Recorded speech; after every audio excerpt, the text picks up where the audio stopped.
bawang kasi, pinabababa niya yung blood pressure kasi kumbaga parang ano siya, blood thinner siya Pinagaganda niya yung dugo. Pero hindi bababa ang blood count mo o volume ng dugo mo. Pag kumain ka ng bawang, di dapat mababa na yung blood Mga count may ko. high blood, oo. Alam mo kung kumain ako ng, matindi pa yung iniinom ko, juice ito. Right after meal, umiinom ako nito. Ang tawag ko ito, natural chelation. Oh. Na kung gusto mo luminis yung dugo mo, ito yung ginagamit namin na may kahalong lemon ito.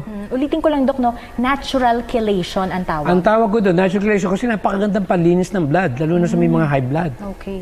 Nakikilate in a natural way. Pag sinabi Kaya natin- kung tanungin niyo ako, hindi lang magandang mag-boost ng immune system ang bawang, siyempre hindi mabibigyan ng konting support yan.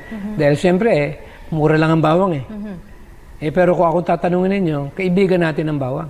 Una, natural antibiotic. It will help to boost the immune system.